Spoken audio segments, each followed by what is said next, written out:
Hi guys, sure short geography চ্যানেলে তোমাদের সবাইকে ওয়েলকাম। আজ আমি দশম শ্রেণীর বায়ুমণ্ডল চ্যাপ্টারের একটি গুরুত্বপূর্ণ টপিক বায়ুর আর্দ্রতা সম্পর্কে আলোচনা করব।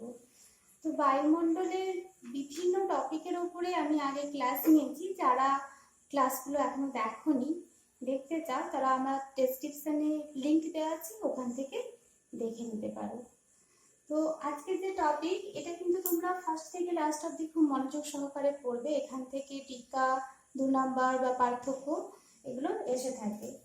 তো প্রথমেই বলি বায়ুর আর্দ্রতা। বায়ুর আর্দ্রতা কাকে বলে? আমাদের এই যে বায়ুমণ্ডলের বায়ুতে কি থাকে? জলীয় বাষ্প থাকে। তো বায়ুতে উপস্থিত জলীয় বাষ্পটাকে বলা হয় কি? বায়ুর আর্দ্রতা। এই বায়ুর আর্দ্রতাটা কিসের উপর নির্ভর করে? উষ্ণতার উপর নির্ভর করে। উষ্ণতা যদি বেশি হয় তাহলে কি হবে? তার জলীয় বাষ্প ধারণ করার ক্ষমতাটা বাড়বে।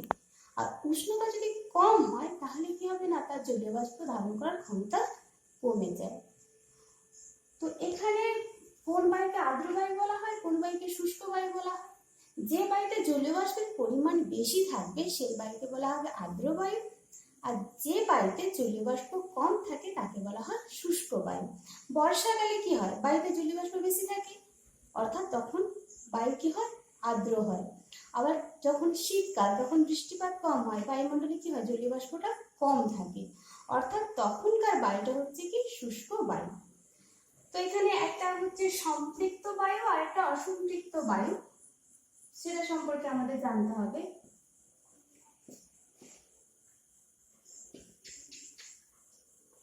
সম্পৃক্ত বায়ু কাকে বলে?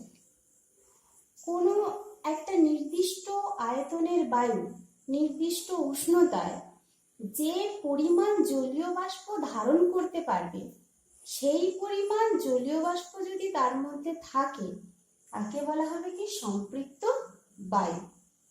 আর অসম্পৃক্ত বায়ু কাকে বলবে?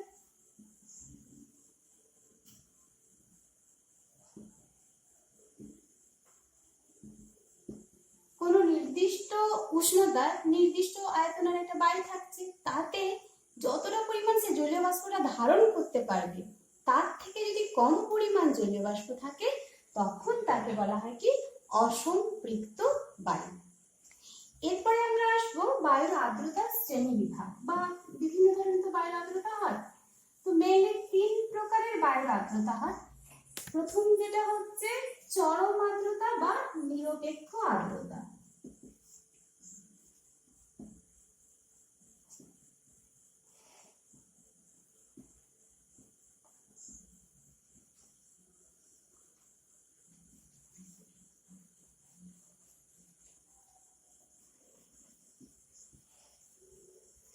তো চরম বা নিরপেক্ষ আর্দ্রতাটা কি?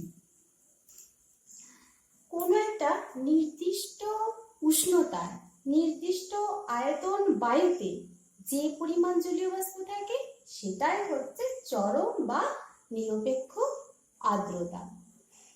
তো এই চরম বা নিরপেক্ষ আর্দ্রতা আমরা কিভাবে উদাহরণ সাহায্যে বুঝতে পারি? এটাকে বায়ুর আয়তনটাকে ঘনমিটারে দেখানো হয়, আর জলীয় বাষ্পের পরিমাণটাকে গ্রামে প্রকাশ করা হয়। তো ধরলাম যে একটা নির্দিষ্ট পরিমাণ বায়ু, সেটা ধরলাম যে 10 ঘনমিটার বায়ু। বায়ুর আয়তনটা কি বললাম? 10 ঘনমিটার। এই 10 ঘনমিটার এটা বায়ুর আয়তন। বায়ুর আয়তনটা, এতে জলীয় বাষ্প কত রয়েছে? জলীয় বাষ্প এখানে ধরলাম 100 গ্রাম। অর্থাৎ এখানকার চরম বা নিরপেক্ষ আর্দ্রতা কত? এটা হবে 100 ডিভাইডেড বাই 10, অর্থাৎ 10 গ্রাম পার ঘন মিটার। বোঝা গেল? এটা হচ্ছে তাহলে এই পরিমাণ বায়ুতে এই পরিমাণ জলীয় বাষ্প থাকলে তার চরম বা নিরপেক্ষ আর্দ্রতা হবে 10 গ্রাম পার ঘন মিটার। তো এই যে নিরপেক্ষ আর্দ্রতা, এর বৈশিষ্ট্যটা কি? এই নিরপেক্ষ আর্দ্রতার পরিমাণটা কোথায় বেশি হয়? নিম্ন অক্ষাংশে। উচ্চ অক্ষাংশে যত উপরের দিকে যাবে কি হবে? সেখানে তো জলীয় বাষ্পের পরিমাণটা কমতে থাকবে, তাই বাতাসে বা বায়ুমণ্ডলের ঊর্ধ্বস্তরে কি হয় না, চরম বা নিরপেক্ষ আর্দ্রতার পরিমাণটা কমতে থাকে। দ্বিতীয়ত কি হয়, যে বায়ুর উষ্ণতা বেশি সেই বায়ুতে কিন্তু নিরপেক্ষ আর্দ্রতা বেশি, কারণ উষ্ণতা বেশি হলে কি হবে, তার জলীয় বাষ্প ধারণ করার ক্ষমতাটা বেশি হবে, তাই উষ্ণ বায়ুর নিরপেক্ষ আর্দ্রতাটা বেশি হবে। আর এখানে এর একক কি না, গ্রাম পার ঘনমিটার, তাই তো।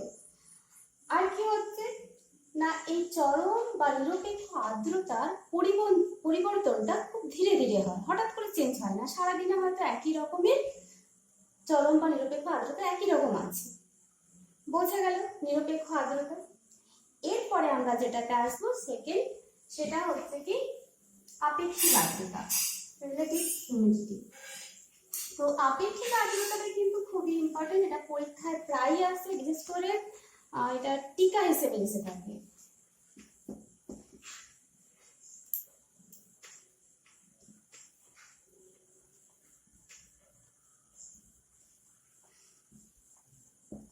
আপেক্ষিক আর্দ্রতা কাকে বলে? আপেক্ষিক আর্দ্রতা কাকে বলে? কোনো নির্দিষ্ট উষ্ণতায় নির্দিষ্ট পরিমাণ বায়ুতে যে পরিমাণ জলীয় বাষ্প রয়েছে, ওই একই উষ্ণতায় একই পরিমাণ বায়ুকে সম্পৃক্ত করতে হলে যে পরিমাণ জলীয় বাষ্পের প্রয়োজন, এই দুটোর অনুপাতের শতকরা হারকে বলা হয় কি আপেক্ষিক আর্দ্রতা। অর্থাৎ একটা নির্দিষ্ট আয়তনের বায়ু, একটা নির্দিষ্ট উষ্ণতা আছে, তাতে একটা জলীয় বাষ্প আছে, কিন্তু ওই উষ্ণতায় ওই পরিমাণ বায়ুকে সম্পৃক্ত করতে হলে তো আরো বেশি জলীয় বাষ্পের প্রয়োজন। এই দুটোর যে অনুপাত, সেটাকে শতকরা হিসেব করলে পাওয়া যাবে আপেক্ষিক আর্দ্রতা। তো আপেক্ষিক আর্দ্রতা সবসময় কি করা হয়, কিসে প্রকাশ করা হয়, শতকরায় হিসেব করা হয়ে থাকে। এর বৈশিষ্ট্য কি আপেক্ষিক আর্দ্রতা? আপেক্ষিক আর্দ্রতাটা সবসময় কি হচ্ছে, পার্সেন্টেজ মানে শতকরা হিসেবে প্রকাশ করা হচ্ছে। কোনো বায়ু মানে সম্পৃক্ত বায়ু যদি হয়, তার আপেক্ষিক আর্দ্রতা কত হবে, 100, 100, কারণ তাতে তো পুরো জলীয় বাষ্পটা রয়েছে।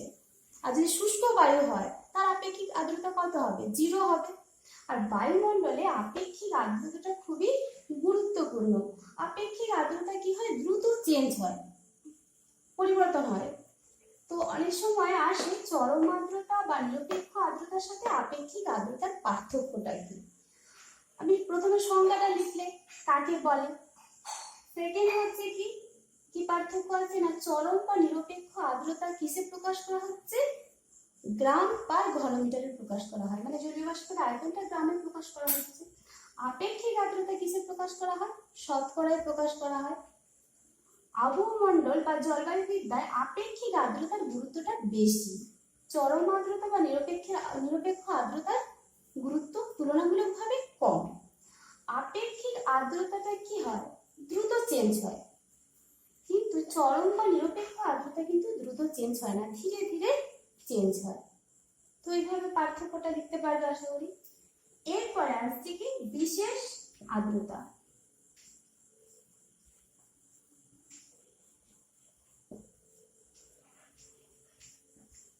বিশেষ আর্দ্রতা বা একে বলা হয় আর্দ্রতার গুণাঙ্ক বলা হয়ে থাকে।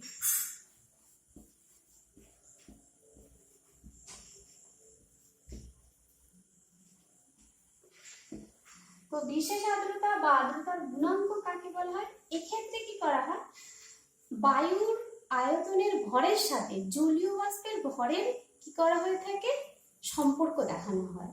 অর্থাৎ প্রতি কিলোগ্রাম বায়ুতে যত গ্রাম জলীয় বাষ্প থাকে তাকেই বলা হচ্ছে বিশেষ আর্দ্রতা বা আর্দ্রতার গুণাঙ্ক।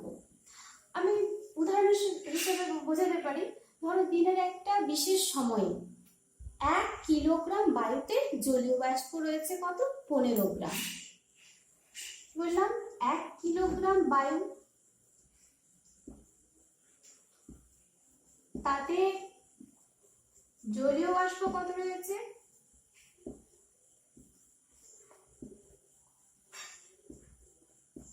15 গ্রাম। অর্থাৎ এখানকার বিশেষ আর্দ্রতা বা আর্দ্রতার গুণাঙ্ক কত, 15 গ্রাম পার কিলোগ্রাম।